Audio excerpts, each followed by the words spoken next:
നമസ്കാരം സുഹൃത്തുക്കളെ, എൻ്റെ പേര് സാഗർ. പുതിയൊരു വീഡിയോയിലേക്ക് ഏവർക്കും സ്വാഗതം. അപ്പോൾ ഇന്നത്തെ വീഡിയോയിൽ നമ്മൾ ഡിസ്കസ് ചെയ്യാനായിട്ട് പോകുന്നത്, നിങ്ങൾ CMA പഠിക്കുകയാണെങ്കിൽ CMA ഇൻ്റർമീഡിയറ്റ് കഴിഞ്ഞിട്ടോ അല്ലെങ്കിൽ ഇൻ്റർമീഡിയറ്റ് പഠിച്ചുകൊണ്ടിരിക്കുന്നതിൻ്റെ കൂടെ അല്ലെങ്കിൽ ഫൈനലിനോടൊപ്പം എന്തായാലും നമ്മളൊരു ട്രെയിനിങ് സ്റ്റേജിൽ കടന്നു പോകേണ്ടി വരും അല്ലേ. ട്രെയിനിങ് എന്ന് പറഞ്ഞു കഴിഞ്ഞാൽ ഒരു കോസ്റ്റ് അക്കൗണ്ടൻ്റെ കീഴിലോ അല്ലെങ്കിൽ മറ്റേതെങ്കിലും കുറേ സ്ഥാപനങ്ങളുണ്ട് ട്രെയിനിങ് ചെയ്യാൻ പറ്റുന്ന. അവിടെ നമ്മൾ എന്ത് ചെയ്യണം? നമ്മുടെ ട്രെയിനിങ് കംപ്ലീറ്റ് ചെയ്തിരിക്കണം 15 മാസത്തെ. അപ്പോൾ എന്താണ് ട്രെയിനിങ്, എവിടെയാണ് ട്രെയിനിങ് ചെയ്യേണ്ടത്, അതിൻ്റെ എലിജിബിലിറ്റി എന്താണ്, അതിൻ്റെ എല്ലാ കാര്യങ്ങളും ഡീറ്റെയിൽ ആയിട്ട് ഡിസ്കസ് ചെയ്യുന്ന ഒരു വീഡിയോ നമ്മൾ ഓൾറെഡി ചെയ്തിരുന്നു. ഞാൻ അവിടെ മുകളിൽ ഐ ബട്ടണിലും താഴെ ഡിസ്ക്രിപ്ഷൻ ബോക്സിൽ ഇത് കൊടുത്തിരിക്കുക. അപ്പോൾ നിങ്ങളൊന്ന് കണ്ടുപോയി കഴിഞ്ഞാൽ ട്രെയിനിങ്ങിനെ പറ്റിയിട്ടുള്ള A to Z കാര്യങ്ങൾ അവിടെ കിട്ടും.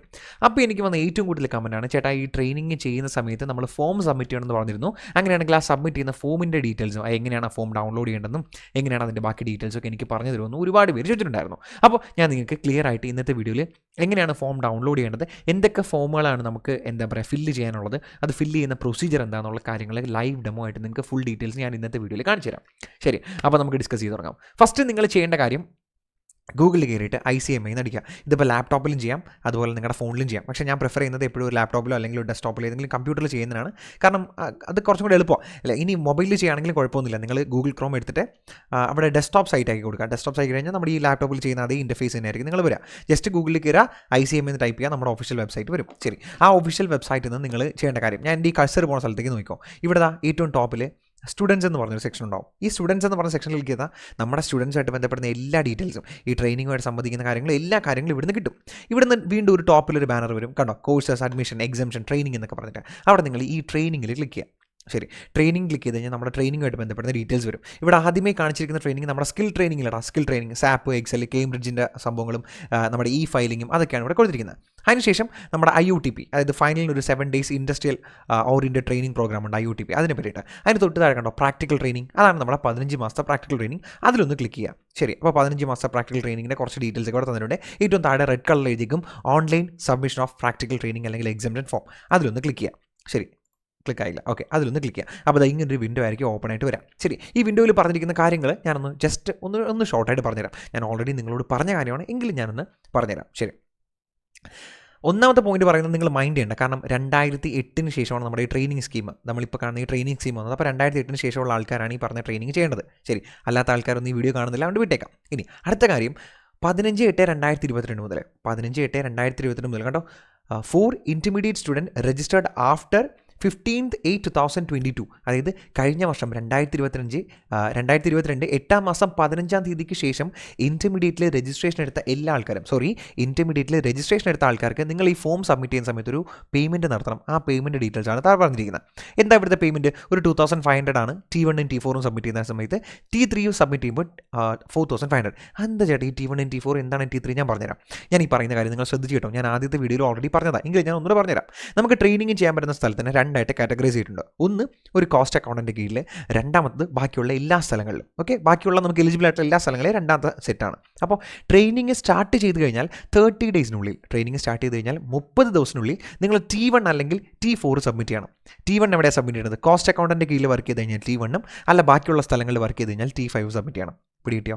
ഇനി ട്രെയിനിങ് എൻഡ് ചെയ്യുന്നത് 15 മാസമാണ് നമ്മുടെ ട്രെയിനിങ് എൻഡ് ചെയ്യുന്ന സമയത്ത് നമ്മൾ T5 സബ്മിറ്റ് ചെയ്യണം. ട്രെയിനിങ് എൻഡ് ചെയ്യുന്ന സമയത്ത് നമ്മൾ എന്ത് സബ്മിറ്റ് ചെയ്യണം? T5 സബ്മിറ്റ് ചെയ്യണം. അത് ഈ കോസ്റ്റ് അക്കൗണ്ടൻ്റെ കീഴിൽ ചെയ്താലും ചാർട്ടേഡ് അക്കൗണ്ടൻ്റെ കീഴിൽ ചെയ്താലും ആരുടെ അണ്ടറിൽ ചെയ്താലും നമ്മൾ എന്ത് ചെയ്യണം? ഈ പറഞ്ഞ T5 സബ്മിറ്റ് ചെയ്യണം. അപ്പോൾ ഒന്നുകൂടെ പറയാം, കോസ്റ്റ് അക്കൗണ്ടൻ്റെ കീഴിൽ വർക്ക് ചെയ്യുന്ന ആൾക്കാർ T1 സബ്മിറ്റ് ചെയ്യുക, അല്ല ബാക്കിയുള്ള എല്ലാ സ്ഥലങ്ങളിലും വർക്ക് ചെയ്യുന്ന ആൾക്കാർ T4 സബ്മിറ്റ് ചെയ്യുക. 15 മാസം കഴിഞ്ഞതിന് ശേഷം എല്ലാ ആൾക്കാരും കോമൺലി T5 സബ്മിറ്റ് ചെയ്യാം. ഇതാണ് പ്രൊസീജിയർ. ഞാൻ പറഞ്ഞ മനസ്സിലായോ? അപ്പോൾ ഇതിനിടയ്ക്ക് ചില ആൾക്കാർ ഡൗട്ട് ചോദിക്കാറുണ്ട്. ഞാൻ ജസ്റ്റ് ഷോർട്ടായിട്ടൊന്ന് പറഞ്ഞേക്കാം. ചേട്ടാ, ഞങ്ങൾ 15 മാസം ട്രെയിനിങ് ആയിരുന്നു, പക്ഷേ 6 മാസം കഴിഞ്ഞപ്പോൾ എനിക്ക് ബെറ്റർ ഓഫർ കിട്ടി, ഞാൻ അങ്ങോട്ടേക്ക് ചേഞ്ച് ചെയ്യാണ്. അല്ലെങ്കിൽ ആദ്യമേ വർക്ക് ചെയ്ത സ്ഥലത്ത് കുറച്ച് പ്രശ്നങ്ങളൊക്കെ ഉണ്ട്, അപ്പോൾ അവിടെ നിന്ന് ചേഞ്ച് ചെയ്ത് മറ്റൊരു സ്ഥലത്തേക്ക് പോകണം. പറ്റുമോ? പോസിബിൾ ആണ്. നമുക്ക് ട്രെയിനിങ് ചെയ്യുന്ന സമയത്ത് 2 പ്രാവശ്യം നമ്മുടെ എംപ്ലോയറെ ചേഞ്ച് ചെയ്യാൻ പറ്റും. 2 പ്രാവശ്യം നമുക്ക് ട്രെയിനിങ് മാറാൻ പറ്റും. അപ്പോൾ നിങ്ങൾ ചെയ്യേണ്ട കാര്യം എന്ന് പറഞ്ഞാൽ 2 ഓപ്ഷനാണുള്ളത്. അത് വേണമെങ്കിൽ നമുക്ക് സെപ്പറേറ്റ് ആയിട്ട് ഒരു വീഡിയോയിൽ ഡിസ്കസ് ചെയ്യാം കേട്ടോ. അപ്പോൾ ഞാൻ ഈ വീഡിയോ പബ്ലിഷ് ചെയ്തതിന് ശേഷമായിരിക്കും ചെയ്യുന്നത്. അപ്പോൾ ചെയ്തിട്ട് ഞാൻ എൻ്റെ ലിങ്ക് ഡിസ്ക്രിപ്ഷൻ ബോക്സിൽ കൊടുത്തിരിക്കുക, നിങ്ങളൊന്ന് ചെക്ക് ചെയ്താൽ മതി. അപ്പോൾ എങ്ങനെയാണ് നമുക്ക് നമ്മുടെ എംപ്ലോയറെ മാറ്റേണ്ടതെന്നുള്ള ഡീറ്റെയിൽസ് ഞാനവിടെ പറഞ്ഞുതരാം. ഓക്കെ, അപ്പോൾ ഫോം മനസ്സിലായി. ഇനി നിങ്ങൾ ചെയ്യേണ്ട കാര്യം ഫോം ഡൗൺലോഡ് ചെയ്യണം.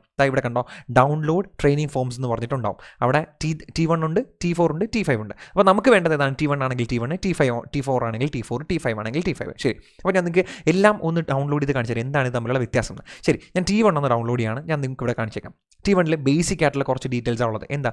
ഒന്നാമത്തത് നെയിം. നമ്മൾ വർക്ക് ചെയ്യുന്ന ആ കോസ്റ്റ് അക്കൗണ്ടൻ്റെ വർക്ക് ചെയ്യുന്ന ചാർട്ടേഡ് അക്കൗണ്ടൻറ്റിൻ്റെ ഫേമിൻ്റെ നെയിം, അവരുടെ അസോസിയേറ്റിൻ്റെ നെയിം, അവിടെ ബാക്കി അവരുടെ number of partners, number of fellow മെമ്പേഴ്സും അസോസിയേറ്റ് മെമ്പേഴ്സും, ഇതൊക്കെ അവിടെ നമ്മുടെ ആ ട്രെയിനിങ് ചെയ്യുന്ന സ്ഥലത്ത് അവർ നമുക്ക് പ്രോപ്പറായിട്ട് പ്രൊവൈഡ് ചെയ്യും. അവിടുത്തെ address, phone number, mobile number, ബാക്കിയുള്ള കുറച്ച് ഡീറ്റെയിൽസും, അവിടെ നമുക്ക് എത്ര ട്രെയിനിങ്, എത്ര പാർട്ട്നേഴ്സ് ഉണ്ട്, എത്ര ട്രെയിനിങ്സിനെ അറ്റൻഡ് ചെയ്യാൻ എടുക്കാൻ പറ്റും, എത്ര ട്രെയിനീസ് അവിടെ ഓൾറെഡി ഉണ്ട്, എത്ര വേക്കൻസി ഉണ്ടെന്നുള്ള ഡീറ്റെയിൽസ് ആണ്. ഇത് അവരോട് ചോദിച്ചു കഴിഞ്ഞാൽ അവർ നിങ്ങൾക്ക് സിമ്പിളായിട്ട് പറഞ്ഞുതരും. അടുത്ത ഡീറ്റെയിൽസ് ഇതൊക്കെ വളരെ കെയർഫുൾ ആയിട്ട് നിങ്ങൾ ചെയ്യണം കേട്ടോ. എന്തെങ്കിലും ഒരു മിസ്റ്റേക്കോ റീറൈറ്റിങ്ങോ വന്നു കഴിഞ്ഞാൽ നമുക്ക് ട്രെയിനിങ് സബ്മിറ്റ് ചെയ്യുന്ന ഫോം അവർ റിജക്ഷൻ മെയിലേക്കും. അതുകൊണ്ട് വളരെ കെയർഫുൾ ആയിട്ട് തെറ്റൊന്നും വരുത്താണ്ട് ഇത് ഫില്ല് ചെയ്യണം. പേന കൊണ്ട് ചെയ്താൽ മതി, പ്രിൻ്റ് എടുത്തിട്ട് അല്ലെങ്കിൽ അതിൻ്റെ മണ്ടയിൽ വീണ്ടും പ്രിൻ്റ് ചെയ്യൊന്നും വേണ്ട, പേന കൊണ്ട് കൈ കൊണ്ട് എഴുതിയാൽ മതി. ഇങ്ങനെ അടുത്ത നമ്മുടെ ഡീറ്റെയിൽസ് ആണ്, നമ്മുടെ നെയിം ഇൻ ക്യാപിറ്റൽ ലെറ്റർ, നമ്മുടെ അച്ഛൻ്റെ പേര് in capital letter, registration number, residential address, നമ്മുടെ ഫോൺ നമ്പർ, അതിനുശേഷം ഇവിടെ പറഞ്ഞിരിക്കുന്ന നമ്മുടെ ഇമെയിൽ ID അത് കൊടുക്കുക. അതിനുശേഷം ട്രെയിനിങ് സ്റ്റാർട്ട് ചെയ്യുന്ന ഡേറ്റ്, എന്നാണോ ട്രെയിനിങ് സ്റ്റാർട്ട് ചെയ്യുന്നത് അതിൻ്റെ ഫ്രം ഡേറ്റ്. അപ്പോൾ ഞാൻ ഒരു കാര്യം പറയാം, എന്നാണോ ട്രെയിനിങ് സ്റ്റാർട്ട് ചെയ്യുന്നത് അതിന് 30 ദിവസത്തിനുള്ളിൽ നിങ്ങൾ T1 അല്ലെങ്കിൽ T4 സബ്മിറ്റ് ചെയ്തിരിക്കണം. ഞാൻ പറഞ്ഞ മനസ്സിലായ 30 ദിവസം. അതിനുശേഷം കിടക്കുന്ന എന്താണ്, നമ്മുടെ ഓതറൈസ്ഡ് സിഗ്നേറ്ററിയാണ്. അതായത് പ്രോപ്പറായിട്ട് നമ്മുടെ ഈ കോസ്റ്റ് അക്കൗണ്ടിൻ്റെ ഫേമിൽ ആരാണോ നമുക്ക് സൈൻ ചെയ്ത് തരേണ്ട അവർ സൈൻ ചെയ്ത് സീൽ ചെയ്തൊക്കെ തരും. ഇവിടെ നമ്മുടെ രജിസ്ട്രേഷൻ നമ്പറും നമ്മളൊന്ന് സൈൻ ചെയ്യണം, അതും കൂടെ ഒന്ന് ചെയ്തോളാം. ഇതാണ് എന്ത് T1 എന്ന് പറയുന്നത്. അപ്പോൾ T4 ഇതിനെ അപേക്ഷിച്ച് എന്ത് വ്യത്യാസമുള്ളത്? T4 ഇതിനെ അപേക്ഷിച്ചുള്ള വ്യത്യാസം എന്ന് പറഞ്ഞാൽ ആദ്യമേ പാർട്ട്നേഴ്സിൻ്റെ പേര്, കോസ്റ്റ് അക്കൗണ്ടിൻ്റെ പേരാണെങ്കിൽ ഇവിടെ കമ്പനി അല്ലെങ്കിൽ ഓർഗനൈസേഷൻ്റെ പേരായിരിക്കും. അവരുടെ ബാക്കിയുള്ള ഡീറ്റെയിൽസ്, അവരുടെ ഡേറ്റ് ഓഫ് രജിസ്ട്രേഷൻ അല്ലെങ്കിൽ ഇൻകോർപ്പറേഷൻ ഡേറ്റ് ആയിരിക്കും ചോദിക്കുന്നത്. ബാക്കിയുള്ളവരുടെ സിമ്പിൾ കാര്യങ്ങൾ, എന്ത് ടൈപ്പ് ഓഫ് ഫേം ആണ്, അവരുടെ turn over, last year turn over. ഈ 4ാമത്തെ പോയിന്റാണ് ഏറ്റവും ഇമ്പോർട്ടൻറ്റ്. നമുക്കറിയാം ട്രെയിനിങ് ചെയ്യാനായിട്ട് നമ്മൾ 25 lakhs അല്ലെങ്കിൽ 50 lakhs ആണ് ടേൺ ഓവർ വേണ്ടത്. ആ ടേൺ ഓവർ സാറ്റിസ്ഫൈ ചെയ്തിരിക്കണം എന്നാണ് റൂള്. അപ്പോൾ നമ്മൾ ചാർട്ടേഡ് അക്കൗണ്ടിൻ്റെ കീഴിലാണ് കോസ്റ്റ് അക്കൗണ്ടിൻ്റെ കീഴിലാണ് ട്രെയിനിങ് ചെയ്യുന്നതെങ്കിൽ നമുക്ക് ബാലൻസ് ഷീറ്റിൻ്റെ ആവശ്യമില്ല. ഇനി ബാക്കിയുള്ള എല്ലാ സ്ഥലങ്ങളിലും ബാലൻസ് ഷീറ്റിൻ്റെ ആവശ്യമുണ്ട്. ലാസ്റ്റ് ഇയർ എന്ന് പറഞ്ഞു കഴിഞ്ഞാൽ നിങ്ങൾ എന്നാണോ ഫോം സബ്മിറ്റ് ചെയ്യുന്നത് അതിന് തൊട്ട് മുന്നേ അവരുടെ കയ്യിൽ ഏത് ഓഡിറ്റഡ് ബാലൻസ് ഷീറ്റ് ആണല്ലോ ആ ഓഡിറ്റഡ് ബാലൻസ് ഷീറ്റ് മതി. ചിലപ്പോൾ ഇപ്പോൾ ഈ ഇയറിൻ്റെ കാര്യം പറയുകയാണെങ്കിൽ ലാസ്റ്റ് ഇയറിൻ്റെ ഓഡിറ്റഡ് ബാലൻസ് ഷീറ്റ് ഇപ്പോൾ പ്രിപ്പയർ ചെയ്തുകൊണ്ടിരിക്കുന്നേ ഉണ്ടാവുള്ളൂ, കുഴപ്പമില്ല, അതിന് മുന്നത്തെ വർഷത്തേലും മതി. അപ്പോൾ ഇപ്പോൾ അവരുടെ ഏറ്റവും ലേറ്റസ്റ്റ് ആയിട്ടുള്ള ഓഡിറ്റഡ് ബാലൻസ് ഷീറ്റ് എത്രയാണെന്ന് നോക്കാം. ആ ഓഡിറ്റഡ് ബാലൻസ് ഷീറ്റിൽ അവരുടെ ടേൺ ഓവർ അത് എത്രയുണ്ടെന്ന് ഇവിടെ എഴുതിയേക്കാം. നമ്മൾ ബാലൻസ് ഷീറ്റും കൂടി അപ്ലോഡ് ചെയ്ത് കൊടുക്കണം കേട്ടോ. T4 ആകുമ്പോൾ ബാലൻസ് ഷീറ്റ് കൂടി അപ്ലോഡ് ചെയ്ത് കൊടുക്കണം. കോസ്റ്റ് അക്കൗണ്ടിൻ്റെ അടുത്താണെങ്കിൽ നമുക്ക് ബാലൻസ് ഷീറ്റിൻ്റെ ആവശ്യമില്ല. ബാക്കി നമ്മുടെ ഡീറ്റെയിൽസ് ആണ്, പേരും മൊബൈൽ നമ്പറും ബാക്കി ഡീറ്റെയിൽസും. ഏരിയ, നമ്മൾ എവിടെയാണ് ട്രെയിനിങ് ചെയ്യുന്നത് എന്ന് ചോദിക്കുന്നത്, നമ്മുടെ ഏരിയ ഓഫ് എൻഗേജ്മെൻറ്റ് അത് എന്തെങ്കിലും കൊടുക്കാം. എന്തെങ്കിലും വെച്ചാൽ നിങ്ങൾ എവിടെയാണ് ട്രെയിനിങ്, ചിലപ്പോൾ അക്കൗണ്ട്സ് ട്രെയിനി ആയിരിക്കും, ചിലപ്പോൾ ഓഡിറ്റ് ഇൻറ്റേൺ ആയിരിക്കും, എന്താണെന്ന് വെച്ചാൽ ആ ഫീൽഡ് ഒന്ന് കൊടുക്കാം. നിങ്ങൾക്ക് കിട്ടുന്ന എന്താണ് സ്റ്റൈഫൻഡ് എത്ര വെച്ചാൽ സ്റ്റൈഫൻഡ് ഇവിടെ കൊടുത്തിരിക്കാം. ബാക്കി ഡീറ്റെയിൽസ് ഇവിടെ കൊടുത്തിട്ടുണ്ട്, നിങ്ങൾ ജസ്റ്റ് ഒന്ന് വായിച്ച് നോക്കിക്കോളാം. അപ്പോൾ ഇതാണ് നമ്മൾ ഇനിഷ്യൽ പീരീഡിൽ സബ്മിറ്റ് ചെയ്യേണ്ട 2 ഫോം. ഇനി എല്ലാ ആൾക്കാരും കോമൺലി ഫയൽ ചെയ്യേണ്ട ഒരു ഫോമില്ലേ T5. ആ T5 എന്താ പറയുന്നത്? T5 ഒന്നും പറയുന്നില്ല, നമ്മൾ നേരത്തെ പറഞ്ഞ സെയിം ഡീറ്റെയിൽസ് തന്നെയാണ്. പക്ഷേ ഇവിടെ ഫ്രം ഡേറ്റും ടു ഡേറ്റും കണ്ടോ, ഫ്രം ഡേറ്റും ടു ഡേറ്റും അതൊന്ന് കൊടുക്കുക. ഫ്രം ഡേറ്റും ടു ഡേറ്റും എന്നാണ് സ്റ്റാർട്ട് ചെയ്തത്, എന്നാണ് ഇപ്പോൾ ആ ട്രെയിനിങ് എൻഡ് ചെയ്യുന്നതെന്നുള്ള 2 ഡേറ്റും കൂടെ ഇവിടെ കൊടുക്കുക. ബാക്കിയുള്ള കാര്യങ്ങളെല്ലാം സെയിം ആണ്. നമ്മൾ എവിടെയാണ് ട്രെയിനിങ് ചെയ്തത്, ഫേമിൻ്റെ പേര് അല്ലെങ്കിൽ പാർട്ട്നേഴ്സിൻ്റെ പേര് അല്ലെങ്കിൽ ഓർഗനൈസേഷൻ്റെ പേര്, ഇൻകോർപ്പറേറ്റ് ആവുന്ന കാര്യങ്ങൾ, ഡീറ്റെയിൽസ് മാത്രം. ഇത്രേ ഉള്ളൂ. അപ്പോൾ T5 എല്ലാവർക്കും കോമൺ ആണ്, സിമ്പിൾ കാര്യങ്ങളാണ്. അപ്പോൾ ഇത് നിങ്ങൾ ആദ്യമേ ഡൗൺലോഡ് ചെയ്തിട്ട് ഒന്ന് ഫില്ല് ചെയ്യുക. ഞാൻ ഫില്ല് ചെയ്തൊരു T5 എൻ്റെ ഇരിപ്പുണ്ട്. അപ്പോൾ ഇനി നമ്മൾ എങ്ങനെയാണ് സബ്മിറ്റ് ചെയ്യേണ്ടത് ഞാൻ കാണിച്ചു തരാം. സബ്മിറ്റ് ചെയ്യേണ്ടത് ഓക്കെ, ഞാൻ ഇവിടെ സബ്മിറ്റ് ചെയ്ത് കാണിക്കാൻ പോകുന്നത് T1 ആണ്. T4 സബ്മിറ്റ് ചെയ്യുമ്പോൾ സെയിം പ്രൊസീജിയർ, T5 സബ്മിറ്റ് ചെയ്യുമ്പോഴും സെയിം പ്രൊസീജിയറാണ്. ശരി, T1 ആണെങ്കിൽ ജസ്റ്റ് ഇതാ ഇവിടെ ക്ലിക്ക് ചെയ്തിട്ട് നിങ്ങളുടെ രജിസ്ട്രേഷൻ നമ്പർ ഒന്ന് ടൈപ്പ് ചെയ്ത് കൊടുക്കാം. അപ്പോൾ ഞാൻ എൻ്റെ നമ്മുടെ ആ ഒരു സ്റ്റുഡൻറ്റിൻ്റെ രജിസ്ട്രേഷൻ നമ്പർ ടൈപ്പ് ചെയ്തിട്ട് കാണിച്ചു തരാം. ഓക്കെ, ഞാനിപ്പോൾ രജിസ്ട്രേഷൻ നമ്പർ ടൈപ്പ് ചെയ്ത് കൊടുത്തു. ഇനി ശേഷം നിങ്ങൾ സബ്മിറ്റ് ചെയ്യാൻ പോകുന്ന ഫോം ഏതാണെന്ന് വെച്ചാൽ ഇവിടെ നിന്ന് സെലക്ട് ചെയ്ത് കൊടുക്കുക. കണ്ടോ, ഇവിടെ ഒരു ചെക്ക് ബോക്സ് ഉണ്ടാവും. ഇവിടെ നിങ്ങൾ ഏതാണ്, ഇപ്പോൾ നമ്മളിവിടെ സബ്മിറ്റ് ചെയ്യാൻ പോകുന്നത് T1 ആണ്. അപ്പോൾ T1 ആണെങ്കിൽ ഇവിടെ ക്ലിക്ക് ചെയ്യുക. ഇനി T4 ആണെങ്കിൽ ഇവിടെ ക്ലിക്ക് ചെയ്യുക. ഇനി T3 എന്ന് പറഞ്ഞൊരു ഫോം ഉണ്ടെന്ന് പറഞ്ഞാൽ നിങ്ങൾക്ക് ഓൾറെഡി ട്രെയിനിങ്ങിന് എക്സ്പീരിയൻസ് ഉണ്ടെങ്കിൽ നിങ്ങൾക്ക് T3 ക്ലെയിം ചെയ്യാൻ പറ്റും. ആ കാര്യമാണ് ഇവിടെ കൊടുത്തിരിക്കുന്നത്. T3യുടെ കാര്യത്തിന് വീഡിയോ വേണമെങ്കിൽ നിങ്ങൾ സെപ്പറേറ്റ് ഒന്ന് കമൻറ്റ് ചെയ്താൽ നമുക്ക് അതിന് വേണ്ടി സെപ്പറേറ്റ് വീഡിയോ ചെയ്യാം. നമ്മളിവിടെ സബ്മിറ്റ് ചെയ്യാൻ പോകുന്നതാണ് T1 ആണ്. അപ്പോൾ T1 സബ്മിറ്റ് ചെയ്യാനായിട്ട് ഏറ്റവും ടോപ്പിൽ ഫസ്റ്റ് വരുന്ന ആ ഒരു ചെക്ക് ബോക്സിൽ ക്ലിക്ക് ചെയ്യുക. അതിനുശേഷം താഴെ ഒരു QR കോഡ് വയ്ക്കും. നമുക്ക് QR കോഡ് ക്യാപ്ച ചോദിക്കും. ക്യാപ്ച നമുക്കൊന്ന് ഫില്ല് ചെയ്ത് കൊടുക്കാം. എന്താണ് ഇവിടെ Q3H46. ഓക്കെ, അതിനുശേഷം തൊട്ട് താഴെ സബ്മിറ്റ് ഉണ്ടാവും. ശരി, സബ്മിറ്റ് ചെയ്ത് കഴിഞ്ഞാൽ നമ്മുടെ ഡീറ്റെയിൽസ് ഇവിടെ വരും. ഇവിടെ ഏറ്റവും ടോപ്പിൽ കണ്ടോ സ്റ്റുഡൻസ് ഡീറ്റെയിൽസ് എന്ന് പറഞ്ഞ് കൊടുത്തേക്കുന്നത് കണ്ടോ. ഇവിടെ നമ്മുടെ രജിസ്ട്രേഷൻ നമ്പറും നമ്മുടെ ബാക്കി ഡീറ്റെയിൽസ് ഇല്ലേ, phone number, mobile number, address, ഇതൊക്കെ ഓട്ടോമാറ്റിക്കലി ഇവിടെ വന്നേക്കും. ഇനി നമ്മളിവിടെ ചെയ്യേണ്ട കാര്യം, നമ്മൾ വർക്ക് ചെയ്യുന്ന ആ ഒരു ഫേമില്ലേ, ആ വർക്ക് ചെയ്യുന്ന ഫേമിൻ്റെ ഡീറ്റെയിൽസ് അടിച്ചു കൊടുക്കുക എന്നുള്ളതാണ്.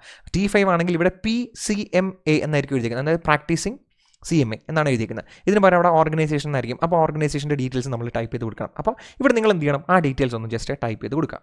കുഴപ്പമില്ലല്ലോ. അപ്പോൾ ഞാൻ അവിടെ നമ്മുടെ T4 എന്താണോ T4 കൊടുത്തിരിക്കുന്ന ഡീറ്റെയിൽസ്, ആ ഡീറ്റെയിൽസ് വെച്ചിട്ട് അവിടുത്തെ ആ ഒരു ഐറ്റംസ് ഏതൊക്കെയാന്ന് പറഞ്ഞാൽ ഒന്ന് ടൈപ്പ് ചെയ്ത് കൊടുത്തിട്ട് വരാം. ഓക്കെ അല്ലേ? ഓക്കെ, അപ്പോൾ ഞാനവിടെ ഡീറ്റെയിൽസ് എല്ലാം എൻ്റർ ചെയ്ത് കൊടുത്തിട്ടുണ്ട്.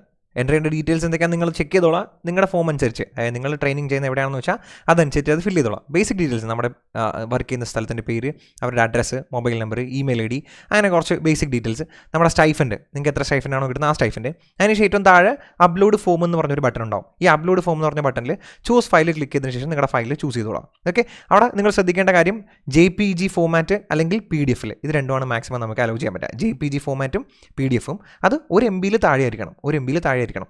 സപ്പോസ് നിങ്ങളുടെ PDF 1 MB കൂടുതലാണെങ്കിൽ ജസ്റ്റ് കംപ്രസ് PDF ഓൺലൈനിൽ നിന്ന് അടിച്ച് കഴിഞ്ഞാൽ ഇഷ്ടംപോലെ സൈറ്റ് കിട്ടും. അപ്ലോഡ് ചെയ്ത് കൊടുത്തിട്ട് കംപ്രസ് ചെയ്തെടുക്കാനായിട്ട് പറ്റും. ശരി, അതിനുശേഷം തൊട്ട് താഴെ സബ്മിറ്റ് എന്ന് പറഞ്ഞ ബട്ടൺ ഉണ്ടാവും. ആ സബ്മിറ്റ് എന്ന് പറഞ്ഞ ബട്ടൺ ക്ലിക്ക് ചെയ്തോളാം.